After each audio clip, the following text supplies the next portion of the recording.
All I had is hit it. Promises, sweats. Every bit. Yo.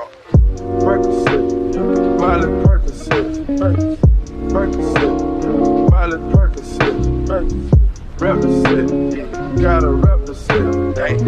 Chase a chick, never chase a bitch. Hey everybody, welcome to the first episode of Gear Corner.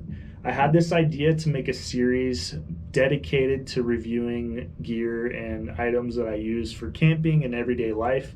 A lot of you guys have requested some more in-depth reviews, so that's what Gear Corner is. We're going to be overviewing a lot of those essential items, things that I think are must-haves to have on your camping trips or even just your everyday life. So let's go ahead and jump right in. This first episode, we're going to be focusing on my everyday carry items. I know there's a lot of videos out there on like EDC dumps and stuff like that. So I'm going to try my hand at that and show you guys what I think is essential to have with you every day, whether you're just going to the grocery store or you're going out in the middle of the desert going camping. So let's go ahead and dive right in. All right, so before I dive into all the gear, I just want to let you guys know a little bit of background on me.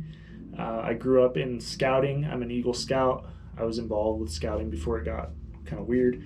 But yeah, I've always just had a passion for preparedness and gear, and I'm sure a lot of you guys do too. So I think this series will be really fun, and I have a lot of cool tips and tricks to share with you. But with this first episode, it's just focused on my daily, everyday carry. So let's go ahead and start with the small stuff. Obviously, everyone has keys. Nothing special, kind of boring. I just have my keys on a carabiner. I have a little leather strap that I think I made when I was younger. And just key fob and house keys. I keep it simple. I like to hook the carabiner on my back belt loop and then tuck my keys in my back pocket. That way they're not jangling around. So this is just what works for me, and there's really a bunch of different ways to skin a cat. So I like the carabiner because it's multi-purpose. Like in a pinch, you could use it to hold stuff together or hang things. Whatever you need, it's just kind of a multi-purpose object. So that's the first thing. Second thing is the wallet. None of this stuff's really special at all. I just have a bifold wallet.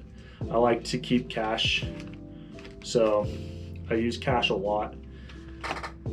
I know everyone's going digital these days, but I believe in cash still. So I've tried my hand at some of the other wallets, like the small credit card wallets and stuff, like the little Kydex ones and stuff.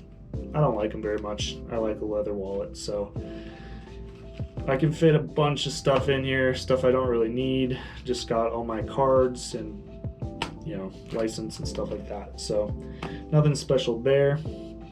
Let's go ahead and talk about cell phone. I just recently switched over to iPhone. I used to be an Android user. I know there's always a debate on who's better, but I've really enjoyed using the iPhone. It's just really ergonomic. It's simple. I like how the apps are set up. I like how I can connect to all my friends and family. Everyone's using iPhones, so it's just nice to have that connectivity. This is the iPhone 14 Pro. I was originally going to get the Max, but I didn't like how big the screen was. I wanted to keep it kind of small and as compact as possible. I like the cameras on the 14 Pro. Really good picture quality, good video, wide angle. You guys probably know better than I do some of the tech features. But yeah, that's a staple. Everyone needs a phone, so I've been really happy with the iPhone. When I switched over as well, I got an Apple Watch, and I usually am not a huge watch guy, but I've been wearing the Apple Watch, and I'm pretty impressed with that as well. The battery life on these seem to be really good. Like I can charge it and wear it for like 3 days before I need to charge it again. I especially like the navigation feature. Like it's obviously connected to my phone, so when I'm using maps to drive around or whatever, I don't have to always be looking at my navigation. It just kind of beeps and buzzes at me, tells me where I need to turn. So that's kind of nice. Other than that, and telling time, like, I don't really use it a ton. You can access all the apps. So like you can have all these different apps. I don't really use them.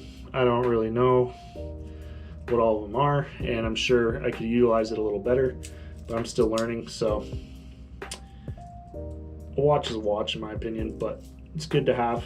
So I've really enjoyed the Apple Watch. Plus I got it in a deal with the new phone, so can't really beat that. Next up, I always carry pocket knives on me. So I'm a Kershaw guy as well. Kershaw is just kind of tried and true. I like the, what is this? The Kershaw Grid. This is like my bigger all-purpose knife. So it is pretty big. I don't know what size it is, but it's a pretty big blade, pretty big handle.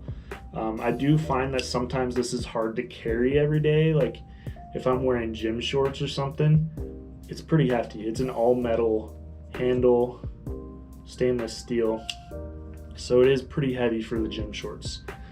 So when I'm not carrying this, I carry this smaller Kershaw, which is nice because it's a plastic, like a polymer handle. And I think this is called the APA, APPA. It's a way smaller knife, does the same thing. Like I use my knife to open boxes and envelopes and stuff like that. You know, it's not really for self-defense. So this is a really good box opener, box cutter. That's pretty much all I use it for. So it is very handy to have a knife on you. So that's that. Next thing, a little more in-depth, and this is kind of new to me. I came from California, so I wasn't really able to do this, but now that I'm in Utah, in a free state, constitutional carry is a thing. So I've started carrying my gun now daily. So I have a Smith & Wesson M&P Shield 9mm. I really like this gun. Let me go ahead and make it safe here. But yeah, I've been really impressed with this gun. I'll get some more close-ups for you guys here. And I've done some work to it. But I got this used a few years ago. Back when I turned 21, I wanted to get a pistol, so I bought this in California. Taken it to the range a few times, but I bought it knowing I wanted it to be a concealed carry gun. So since then, I've put the Streamlight TLR6 on there, and this is a nice little compact weapon light. I really like it. It's got good controls. It doesn't have a strobe function, which is kind of annoying to me. Not like I need a strobe function that often, but you got your on, and then if you like do a long press, it's just an intermittent light. So I really like that. I also have the Sealy Cat green dot on here. So obviously, like looking into optics, this is not top of the line. I wanted a budget-friendly optic to kind of get me started on it, and I didn't really have the budget to spend a ton of money on an optic. And I wanted reliable parts and components, but I didn't want to break the bank. So I'm really happy with that. The optic is mounted on a Dove Solutions mounting plate. So I think it's called the Dove Dot plate. And this kit comes with the mounting plate and the suppressor height sights. And that works beautifully in conjunction to the backup sights here on my optic. And if you look closely, the plate itself also has some backup iron sights.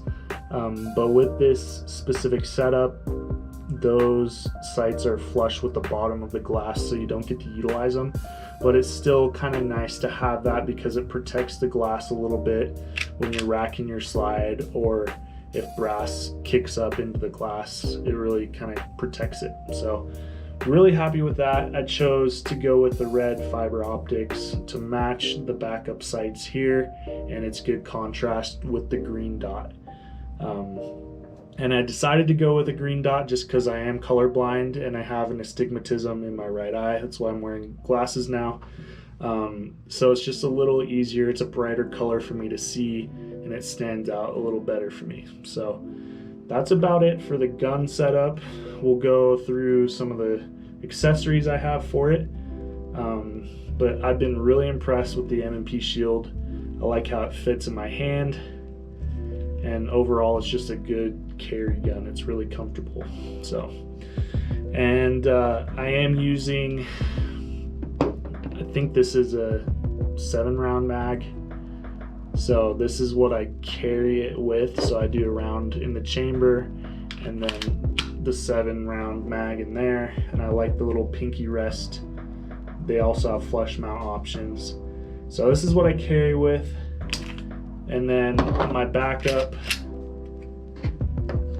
mag, I put a Hive extension on it. So this is originally an 8-round mag and then a +2 extension, so 10-round mag, so I can utilize 11 rounds when I have one chambered with this. I like how it looks, feels good, extends it to be like a normal pistol grip length.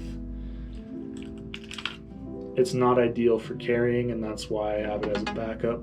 So that's that. And then let's say, like, usually I have my gun holstered and loaded. I will occasionally bring a backup mag with me if I'm going into a sketchy area where I feel like I need more than the 8 rounds that I would have.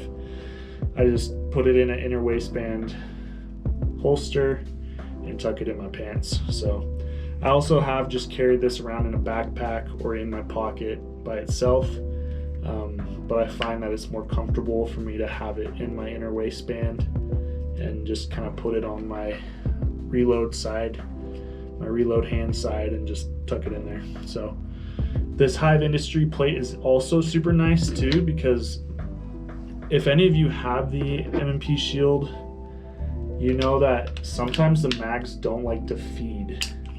Like if you watch this one, when it's loaded to the maximum capacity, so it's not like a Glock.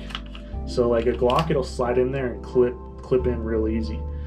These, because of the springs in them, and since they're a single stack mag, like you have to get it to that point and then kind of like smack it in. You gotta tap it in there. But I don't really have that issue with this Hive plate on it, because it gives the spring a little more room, so it's not as tensioned. So it slides in there a lot easier, and I feel like that's safer. That's why I keep it as my backup mag, so when I'm doing a reload, if I'm under stress, that's a safer reload than having to, you know, jam it in there. So I like these plates. And then as far as my holster, I just have the ADE inner waistband holster with a sticky comfort pad on there. I carry around like at 2 o'clock. I tried appendix, but I'm kind of a bigger dude, so it doesn't really work out for me. So I carry it like maybe the 1 or 2 o'clock position. So this pad's really nice because it kind of protects the gun, and then when you're bending over, gives a little more comfort. So that's about it, guys, as far as my daily carry. I usually just have it right here. So pretty concealable. I haven't had any issues. Utah, you can open carry too. Sometimes I do that depending on where I'm at, but been really happy with this gun and this setup. And I definitely think in today's day and age, this is something to consider. People are crazy. America is a really safe place until it's not. We've seen with COVID and some of these other things happening that people can get crazy. So I definitely believe in self-defense, and we've seen time and time again, you can't always rely on, first responders or police getting to you when you need help. So I look forward to the future episodes in this series, and I appreciate you guys watching. Please share this video with some of your friends, like and subscribe. Just do what you can to support me, because that helps me out a lot, and I want to put out more content for you guys. So thanks for watching. I hope you enjoyed, and we'll catch you in the next one.